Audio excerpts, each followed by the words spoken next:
नमस्कार, सुप्रभात। स्वागत है आप सभी का। मैं हूं आपके साथ प्रीति और आप देख रहे हैं सुबह 7 बजे। आइए शुरुआत करते हैं हेडलाइंस के साथ।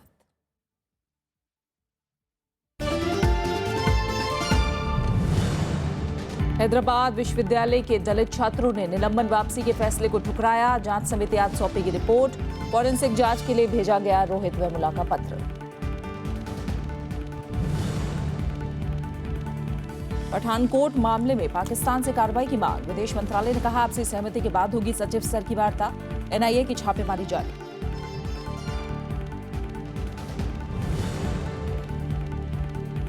महाराष्ट्र में किसानों की खुदकुशी के बढ़ते मामलों पर हाईकोर्ट से राज्य सरकार को फटकार। कॉर्पोरेट जगत से मदद का निर्देश। 2015 में 1000 किसान कर चुके हैं आत्महत्या।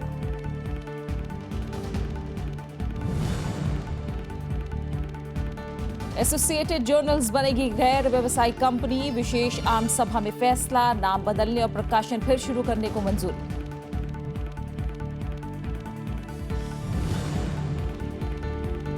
ठंड से उत्तर भारत में जनजीवन अस्त व्यस्त। घाटी और मैदानी इलाकों में गिरा पारा। कोहरे से हवाई और रेल यातायात पर असर।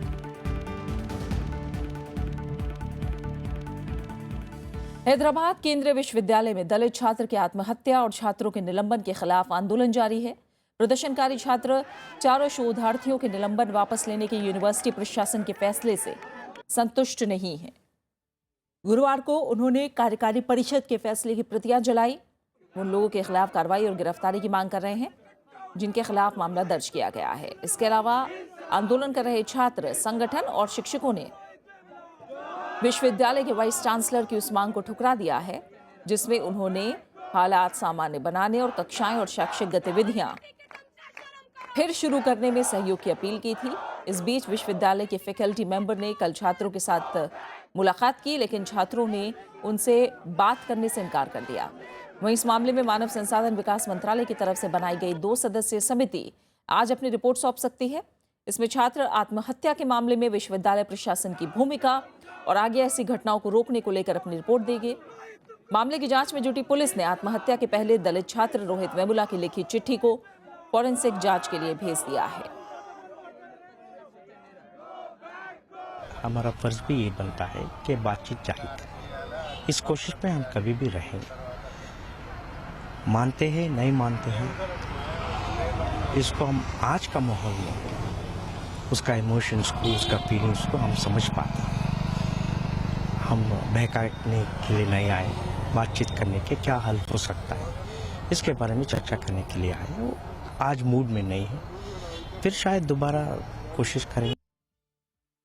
दलित छात्र रोहित वेमुला की आत्महत्या पर बढ़ते विरोध के बीच हैदराबाद विश्वविद्यालय ने कल चारों छात्रों का निलंबन वापस ले लिया, लेकिन विपक्षी दलों ने केंद्रीय मानव संसाधन विकास मंत्री स्मृति ईरानी पर गलत तथ्य पेश करने के मामले में सफाई मांगी है। इस बीच विश्वविद्यालय के 10 प्रोफेसरों के इस्तीफे ने मामले को और गरमा दिया है। हैदराबाद केंद्रीय विश्वविद्यालय में दलित छात्र की आत्महत्या का मामला शांत होता नहीं दिख रहा। इस मामले पर विरोध हैदराबाद से निकलकर देश के कई राज्यों में फैलता जा रहा है। दलित संगठनों से लेकर राजनीतिक दल केंद्र सरकार से सफाई मांग रहे हैं। मामले में यूनिवर्सिटी के 10 दलित प्रोफेसरों ने भी अपने पद से इस्तीफा दे दिया। हालांकि रोहित वेमुला के साथ सस्पेंड किए गए चारों छात्रों का निलंबन गुरुवार को वापस ले लिया गया। They have taken a decision to revoke the suspension of these students completely.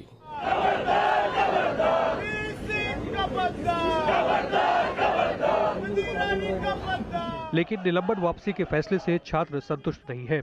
इन छात्रों को राजनीतिक दलों का भी भारी समर्थन मिल रहा है।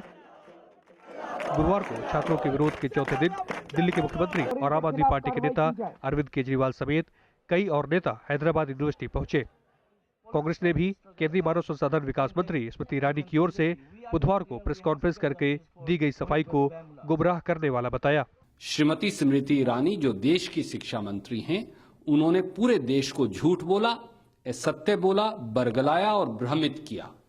चाहे दलित है चाहे नॉन दलित है, अगर किसी भी स्टूडेंट को खुदकुशी करने के लिए मजबूर किया गया है तो ये जिम्मेदारी है स्मृति ईरानी की कि उसको न्याय दिलवाए, ना कि वो प्रेस कॉन्फ्रेंस करके इसको कास्ट का मुद्दा बनाए। इसकी हम घोर आलोचना करते हैं। इस बीच सीपीआई नेता डी राजा ने इस पूरे मामले पर प्रधानमंत्री से जवाब की मांग की है। Modi will have to speak out. Modi will have to take action against his own cabinet colleagues. Will he act? Will he speak? That's what you should ask. I am asking. दरअसल PhD के छात्र रोहित वेमुला ने बीते रविवार को hostel में आत्महत्या कर ली थी। एबीवीपी के छात्रों के साथ बीते साल विवाद के बाद उनके खिलाफ निलंबन की कार्रवाई की गई थी। इस मामले में केंद्रीय मंत्री बंडारू दत्तात्रेय की ओर से केंद्रीय मानव संसाधन विकास मंत्रालय को लिखा गया पत्र भी विवादों में है। यूनिवर्सिटी के वीसी की भूमिका पर भी सवाल उठ रहे हैं। विशाल दहिया के साथ bureau report, Rajya Sabha TV. National Herald समाचार पत्र समूह की प्रकाशक कंपनी एसोसिएटेड जर्नल्स लिमिटेड ने अपने को गैर लाभकारी कंपनी बनाने का फैसला किया है। ये निर्णय गुरुवार को लखनऊ में कंपनी के शेयरधारकों की विशेष आम सभा में लिया गया है। कंपनी के प्रबंध निदेशक मोतीलाल वोरा ने बताया कि बैठक में एसोसिएटेड जर्नल्स लिमिटेड का नाम बदलने और प्रकाशन फिर शुरू करने को मंजूरी दी गई है। कंपनी अधिनियम 2013 की धारा 8 के तहत कला, विज्ञान, खेल, शिक्षा समेत सामाजिक और कल्याणकारी उद्देश्य के लिए बनाए गए उपक्रम आते हैं। इसमें शेयरधारकों को लाभांश नहीं मिलता है। कंपनी के इस कदम को उन गड़बड़ियों को ठीक करने की कवायद माना जा रहा है जिनके कारण दिल्ली की अदालत ने सोनिया गांधी, राहुल गांधी और दूसरे लोगों को तलब किया था। एजीएल की स्थापना 1937 में पंडित जवाहरलाल नेहरू ने की थी। Members considered and approved a number of resolutions to convert AGL, Associated General Limited, into a not-for-profit company. Change of the name of the company. And fifth is dealing with preference shares. These are all 5 resolutions we have passed unanimously. केंद्रीय गृह मंत्री राजनाथ सिंह ने मालदा की हिंसा के लिए पश्चिम बंगाल सरकार को जिम्मेदार ठहराया है। पश्चिम बंगाल पहुंचे गृह मंत्री ने कहा कि राज्य में पुलिस तक सुरक्षित नहीं है। ऐसे में निवेश और विकास पर बहुत बुरा असर पड़ सकता है। हालांकि तृणमूल कांग्रेस ने इसका फौरन जवाब देते हुए गृह मंत्री के आरोपों को चुनावी राजनीति से प्रेरित बताया। मां सुरक्षित नहीं, माटी सुरक्षित नहीं, मानव सुरक्षित नहीं, यहाँ तो पश्चिमी बंगाल में पुलिस वाले भी सुरक्षित नहीं, ऐसे हालात पैदा हो गए। गृह मंत्री राजनाथ सिंह ने मालदा की घटना के बाद ये बड़ा बयान दिया है।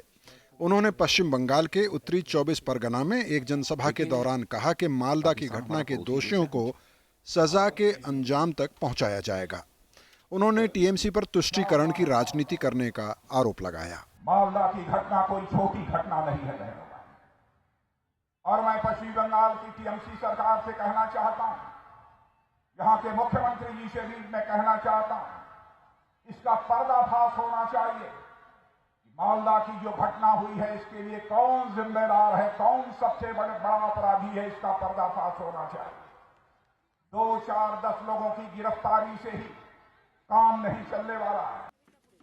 लेकिन टीएमसी ने भी गृह मंत्री के बयान का फौरन जवाब दिया है। पश्चिम बंगाल में इसी साल होने वाले विधानसभा चुनाव के मद्देनजर भी राजनीतिक सरगर्मी बढ़ती दिखाई दे रही है। Home Minister of the country, Mr. Rajnath Singh should realize that he should not be on a mission to stoke communal tension. This country knows this is a very well-known tactic of the BJP when elections are around the corner. गृह मंत्री ने बांग्लादेश से घुसपैठ की समस्या को जल्द खत्म करने की बात कही है। उन्होंने कहा है कि घुसपैठ रोकने के लिए समूची भारत बांग्ला सीमा पर बाड़ लगाई जाएगी। Bureau report, Rajya Sabha TV.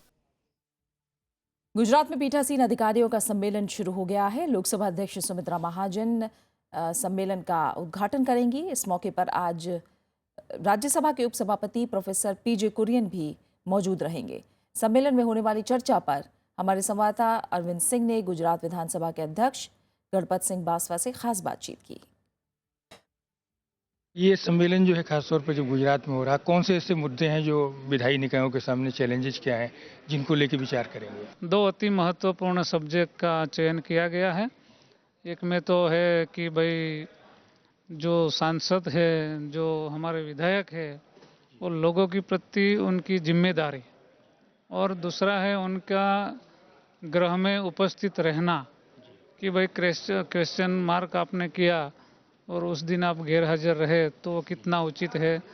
उसका जो चर्चा का जो स्तर है डिबेट का, ये क्योंकि ये लोकशाही की सर्वोच्च स्थान है, दोनों लोकसभा, राज्यसभा और विधानसभा, तो उसका स्तर भी इस तरह से ऊंचा होना चाहिए। चुनौती आपको लग रही है कि ठीक करने की जरूरत है? मेरे हिसाब से तो जो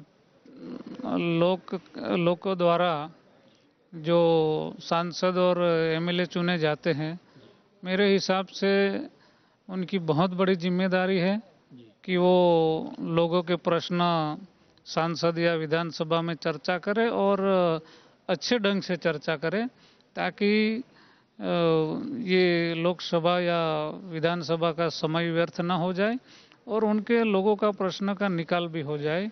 और सरकार ने भी लोक उपयोगी लोकहित में जो काम किए हैं वो काम भी यहाँ संसद या विधानसभा में चर्चा के माध्यम से वो लोगों तक पहुँचा सकते हैं।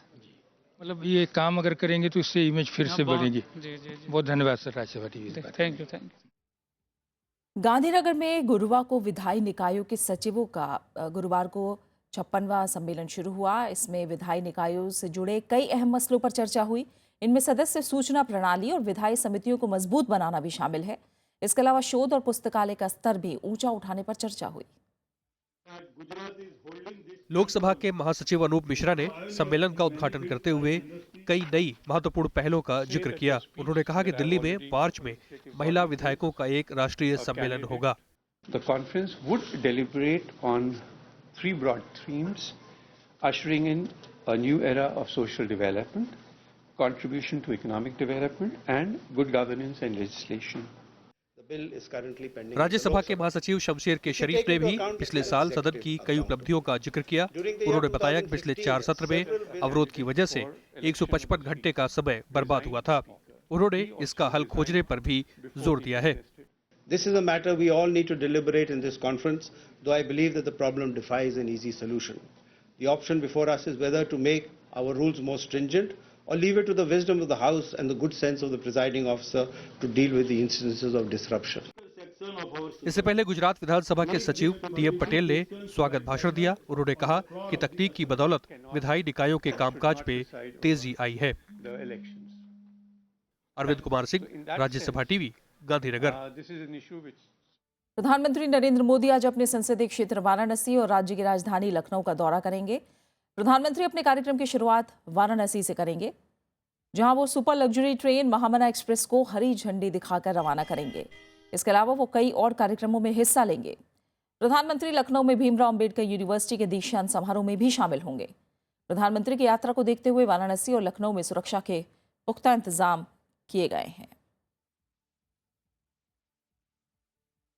उत्तर प्रदेश में डीआईजी से डीजी स्तर तक के लिए 80 आईपीएस अधिकारियों का तबादला कर दिया गया है। इनमें 4 डीजी और 12 एडीजी स्तर के अधिकारी शामिल हैं। 6 जोन लखनऊ, गोरखपुर, वाराणसी, इलाहाबाद, कानपुर और मेरठ में नए आईजी तैनात किए गए हैं। वहीं 9 रेंज में नए डीआईजी तैनात किए गए हैं। तबादले आईपीएस में 28 एसपी भी शामिल हैं, जिनके तबादले किए गए हैं। इसके अलावा 8 आईएएस अधिकारियों का भी तबादला किया गया है। महाराष्ट्र में किसानों की बढ़ती आत्महत्या पर चिंता जताते हुए बॉम्बे हाईकोर्ट ने राज्य सरकार की कड़ी आलोचना की है। कोर्ट ने कहा कि किसानों के कल्याण की योजनाएं सिर्फ कागजी नहीं हैं। कल राज्य सरकार ने कोर्ट में जानकारी दी थी कि साल 2015 में सिर्फ महाराष्ट्र में 1000 किसानों ने आत्महत्या कर ली थी। पहले यह आंकड़ा 600 बताया जा रहा था। सरकार ने कोर्ट में माना कि आत्महत्याओं के मामले बीते सालों के मुकाबले बढ़े हैं। कोर्ट ने सरकार को सलाह दी कि किसानों के कल्याण के लिए सरकार कॉरपोरेट जगत की मदद ले। इसके लिए कोर्ट ने कॉरपोरेट सामाजिक उत्तरदायित्व यानी CSR के इस्तेमाल की बात कही। कोर्ट ने कहा कि व्यापारिक घरानों से गांव को गोद लेने की गुजारिश की जानी चाहिए। कोर्ट ने सरकार को यह भी सुझाव दिया कि जरूरतमंद किसानों को मिलने वाले 1 लाख रुपए के मुआवजे को बढ़ाकर 5 लाख कर देना चाहिए। दिल्ली में संस्कृति स्कूल में स्पेशल कोटा जारी रहेगा। सुप्रीम कोर्ट ने संस्कृति स्कूल मामले में हाई कोर्ट के आदेश पर रोक लगाते हुए अंतरिम आदेश जारी किया है। इसके तहत आगामी शैक्षणिक सत्र में 60% कोटे में ऐसे सभी केंद्रीय कर्मचारियों के बच्चों को प्रवेश दिया जाएगा जिनकी नौकरी में तबादले का प्रावधान है। 3 सदस्यीय पीठ ने दिल्ली हाई कोर्ट के आदेश के अमल पर रोक लगाते हुए कहा कि 60% सीटों का आरक्षण सिर्फ केंद्र सरकार के समूह ए अधिकारियों तक सीमित नहीं रखा जाएगा।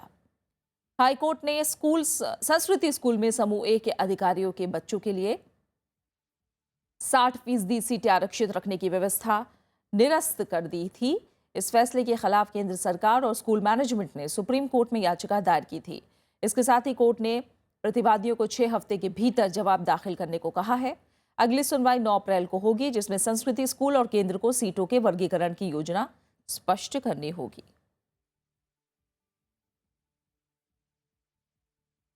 और फिलहाल यहाँ रुकना एक छोटे से ब्रेक के लिए।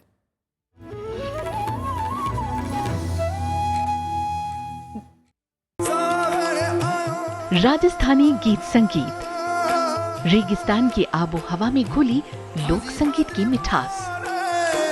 जैसे हमारे दूसरे बच्चे जिसके खिलौने होते हैं, उनके गुड्डा गुड्डी वगैरह वो खेलते हैं, तो हमारे जो खिलौने ये कमायचा, हारमोनियम, ढोलकी हमारे खिलौने हैं। मंगनियार बिरादरी के बेहद हसीन सितारे मामे खां से कहावत है कि मांगनियार का बच्चा अगर रोता है तो वो भी स्वर इस बार शख्सियत में मिलिए मामे खां से। शनिवार रात 10:30 बजे और रविवार सुबह 11 बजे सिर्फ राज्यसभा टीवी पर।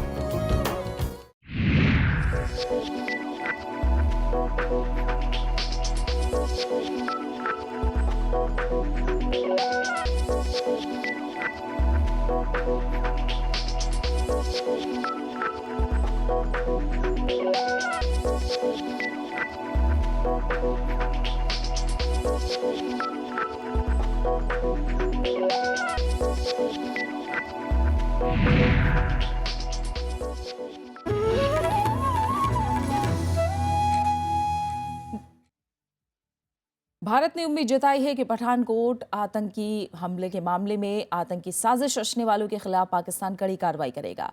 विदेश मंत्रालय के प्रवक्ता विकास स्वरूप ने कहा है कि पाकिस्तान की तरफ से इस मामले में अभी बहुत कुछ किया जाना बाकी है। इधर पठानकोट हमले के सिलसिले में एनआईए की छापेमारी जारी है। भारत ने पठानकोट आतंकी हमले में शामिल लोगों के खिलाफ पाकिस्तान से कार्रवाई करने की बात कही है। विदेश मंत्रालय के प्रवक्ता विकास स्वरूप ने गुरुवार को कहा कि पड़ोसी मुल्क ने कुछ कार्रवाई की है और अभी और कार्रवाई करना बाकी है। We provided some actionable intelligence to Pakistan, on the basis of which they arrested some members of the Jaish-e-Mohammed. They sealed some places. We continue to expect, robust action by Pakistan against all perpetrators of the Pathankot terrorist attack and bringing all of them to book. विदेश मंत्रालय के प्रवक्ता विकास स्वरूप ने सचिव स्तर की बातचीत पर कहा कि दोनों देशों की सहमति से जल्द वार्ता होगी। विकास स्वरूप ने पाकिस्तान विशेष जांच दल के बारे में कहा कि अगर वो आता है तो जांच की शर्त और स्थान भारत तय करेगा। They are considering to send a special investigation team. हमने उसको सैद्धांतिक तौर पर उसका स्वागत किया था और कहा था यदि ऐसी टीम पाकिस्तान भेजेगा तो हम उसका स्वागत करेंगे और उसको पूरा सहयोग देंगे। तो उसके बाद से अभी बात आगे नहीं बढ़ी है। जब पाकिस्तान की तरफ से फर्म प्रपोजल आएगा तब फिर मोडालिटीज वगैरह उसकी वर्क की जाएंगी। इधर पठानकोट हमले के सिलसिले में एनआईए ने गुरुवार को 5 जगहों की तलाशी ली। इनमें पंजाब पुलिस के एसपी सलविंदर सिंह के अमृतसर और गुरदासपुर के घर शामिल हैं। सलविंदर सिंह के दोस्त राजेश वर्मा के घर की भी तलाशी ली गई। इसके अलावा रसोइये मदन गोपाल और सलविंदर सिंह की महिला मित्र के घर भी एनआईए की टीम पहुंची। इन लोगों से एनआईए पूछताछ भी कर चुकी है। सलविंदर सिंह का लाई डिटेक्टर टेस्ट भी हो चुका है। अखिलेश सुमन, राज्यसभा टीवी। भारत और फ्रांस पेरिस और पठानकोट हमलों के मद्देनजर आतंकवाद पर व्यापक चर्चा करेंगे। विदेश मंत्रालय के प्रवक्ता के मुताबिक अंतर्राष्ट्रीय समस्या बन चुके आतंकवाद पर भारत और फ्रांस के बीच सहयोग बढ़ाने पर भी चर्चा की जाएगी। साथ ही फ्रांस के राष्ट्रपति फ्रांसवा होलांद की भारत यात्रा के दौरान दोनों देश व्यापार में और बढ़ोतरी पर भी चर्चा करेंगे। फ्रांस के राष्ट्रपति फ्रांसवा होलांद इस साल गणतंत्र दिवस समारोह में मुख्य अतिथि होंगे। Following the horrendous attack in Paris and the recent terrorist attack at the Pathankot air base, it would be worth highlighting that cooperation between France and India on matters related to counter-terrorism has acquired a very significant dimension. Both India and France are victims of terrorism, and we can expect a lot of discussions on this particular issue. 7वें वेतन आयोग की सिफारिशों के खिलाफ railway समेत दूसरे केंद्रीय कर्मचारी मार्च से अनिश्चितकालीन हड़ताल पर जा सकते हैं। इन कर्मचारियों के साझा संगठनों ने गुरुवार को जंतर मंतर पर धरना दिया। इनमें रेलवे के कर्मचारी भी हैं। इनकी मांग है कि नई पेंशन नीति को खत्म किया जाए, वहीं न्यूनतम और अधिकतम भत्ता तय करने और इसकी समीक्षा के लिए आयोग गठित करने की मांग भी की जा रही है। इन लोगों ने 26 मांगों का एक ज्ञापन केंद्र सरकार को सौंपा है। हमने ये उनको मेमोरेंडम दिया कि फरवरी मिडल तक अगर आप हमसे बुला के इसमें मॉडिफिकेशन नहीं करोगे, जो कमियां दूर नहीं करोगे, तो मार्च के फर्स्ट वीक में इनडेफिनेट स्ट्राइक केंद्रीय कर्मचारी करेंगे। वित्त मंत्री अरुण जेटली ने वित्तीय क्षेत्र में सुधार की प्रतिबद्धता जताई है। दावोस में विश्व आर्थिक मंच की बैठक में उन्होंने कहा कि वैश्विक परिस्थितियां सामान्य रहने पर भारत 9% विकास दर हासिल कर सकता है। वित्त मंत्री ने माना कि बाजार में तेज उतार चढ़ाव से कोई भी देश अछूता नहीं है। विश्व आर्थिक मंच की बैठक में वित्त मंत्री अरुण जेटली ने भारतीय अर्थव्यवस्था पर विस्तार से बात की। उन्होंने माना कि निर्यात घटा है, चीन की वजह से रुपया और शेयर बाजार सहमे हुए हैं, लेकिन भारतीय अर्थव्यवस्था की बुनियाद मजबूत है। The reality is that even if we are the fastest growing amongst the major economies, we all feel we can do much better. That fastest is still not good enough for India. I think our real potential is 1.5% over and above that. वित्त मंत्री ने कहा कि अतिरिक्त विकास दर के लिए अब निजी निवेश बढ़ाने पर जोर दिया जाएगा। उन्होंने निवेशकों से ढांचागत क्षेत्र में निवेश की अपील भी की। वित्त मंत्री ने कहा कि दुनिया में होने वाले उतार चढ़ाव से भारत अछूता नहीं है। Earlier, the world lived with a situation where after a couple of years you could see a challenge or a crisis. But today, volatility seems to be the norm. And therefore, we have to live in that. And no country, including India, can say we are immune from it. वित्त मंत्री ने इन आरोपों को गलत बताया कि कच्चे तेल की कम कीमतों का फायदा सिर्फ सरकार उठा रही है। उन्होंने कहा कि सब्सिडी को तर्कसंगत बनाना भारत में सबसे बड़ा आर्थिक सुधार है। कृति मिश्रा, राज्यसभा टीवी। भारत ने नेपाल में हुई मधेसी हिंसा पर चिंता जताई है। विदेश मंत्रालय ने समस्या के राजनीतिक समाधान पर जोर दिया है। भारतीय सीमा से सटे मोरांग जिले में गुरुवार को पुलिस की फायरिंग में 3 मधेसी नेपाली नागरिकों की मौत हो गई। मारे गए लोगों में से एक महिला भी है, जबकि 5 लोग जख्मी भी हुए हैं। ये घटना मोरांग के रंगेली नगर पालिका इलाके की है। पुलिस के मुताबिक मधेसी और नेपाल में सत्तारूढ़ CPN UML की युवा शाखा के बीच झड़प हुई। प्रदर्शनकारियों को तितर बितर करने के लिए पुलिस ने गोलियां चलाई, जिसमें 3 मधेसी नागरिक मारे गए। इस घटना के बाद नेपाल के प्रधानमंत्री KP शर्मा ओली ने इस इलाके का अपना प्रस्तावित दौरा भी रद्द कर दिया। देश में नए संविधान का विरोध कर रहे मधेसी यहां प्रधानमंत्री का विरोध करने के लिए जमा हुए थे। मधेसियों का आंदोलन नेपाल में बीते 5 महीने से जारी है। मधेसी आंदोलनकारी नए संविधान में उचित प्रतिनिधित्व की मांग कर रहे हैं। इस आंदोलन में अब तक 50 मधेसी आंदोलनकारी मारे जा चुके हैं।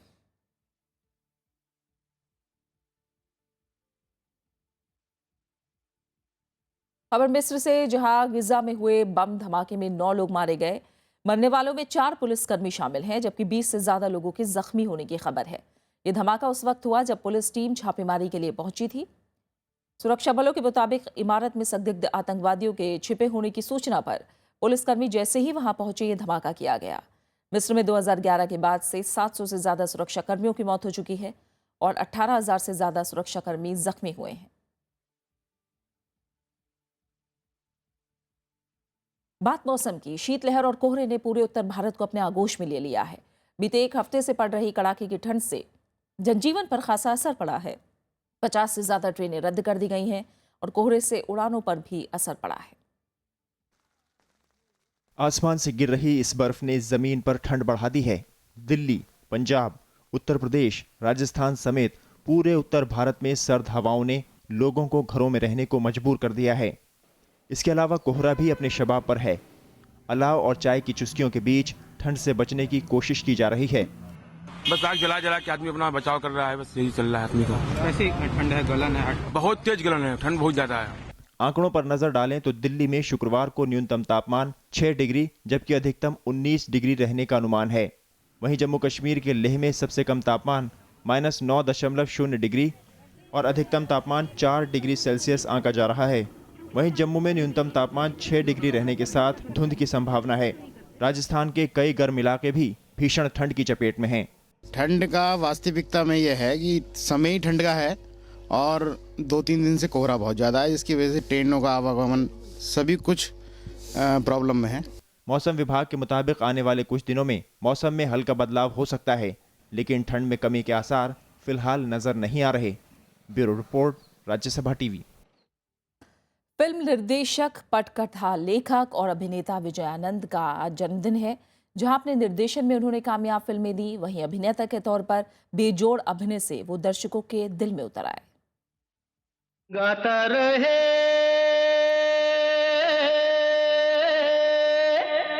मेरा दिल। विजय आनंद एक ऐसा कलाकार जिसे फिल्म की किसी एक विधा में बांधना मुश्किल है। 22 जनवरी 1934 को गुरदासपुर में जन्मे विजय आनंद को लोग प्यार से गोल्डी कहते थे। उन्होंने फिल्मी करियर की शुरुआत निर्देशक के तौर पर 9-2-11 फिल्म से की। जानी मेरा नाम, ज्वेल थी, तीसरी मंजिल, तेरे घर के सामने, ब्लैकमेल और गाइड उनकी कामयाब फिल्में हैं। आज फिर जीने की तमन्ना है, आज फिर मरने का इरादा है, आज फिर जीने की तमन्ना है, आज फिर मरने का इरादा है। विजय आनंद साहब ने अभिनय में अपनी काबिलियत का लोहा मनवाया। फिल्म हकीकत में उन्होंने यादगार अभिनय किया। हो के मजबूर मुझे उसने बुलाया होगा, जहर चुपके से दवा जान के खाया होगा। कोरा कागज और मैं तुलसी तेरे आंगन की फिल्म में उन्होंने अपने किरदार को बखूबी निभाया। धूल में तेरी गलियन की, मैं तुलसी तेरे आंगन की। 90 के दशक में टीवी सीरियल तहकीकात में जासूस सैम की नजर से कोई नहीं बच पाया। उन्हें फिल्म फेयर अवार्ड समेत कई पुरस्कारों से नवाजा गया। विजय आनंद ने सेंसर बोर्ड के अध्यक्ष के पद पर भी काम किया। 23 फरवरी 2004 को उन्होंने दुनिया को अलविदा कह दिया। Bureau report, Rajya Sabha TV. और अब आखिर में एक नजर हेडलाइंस पर। हैदराबाद विश्वविद्यालय के दलित छात्रों ने निलंबन वापसी के फैसले को ठुकराया। जांच समिति आज सौंपेगी रिपोर्ट। फॉरेंसिक जांच के लिए भेजा गया रोहित वेमुला का पत्र।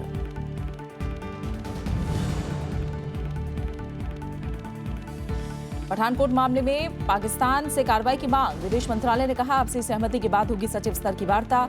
एनआईए की छापेमारी जारी।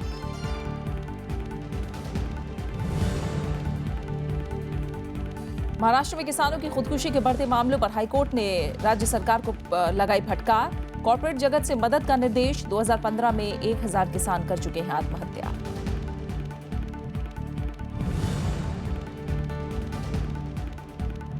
एसोसिएटेड जर्नल्स बनेगी गैर व्यावसायिक कंपनी। विशेष आम सभा में फैसला। नाम बदलने और प्रकाशन फिर शुरू करने को मंजूरी।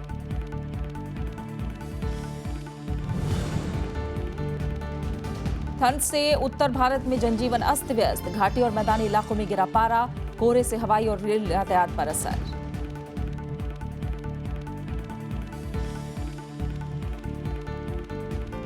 और इसी के साथ फिलहाल इस बुलेटिन में इतना ही। आगे आप देख सकते हैं देश देशांतर। नमस्कार।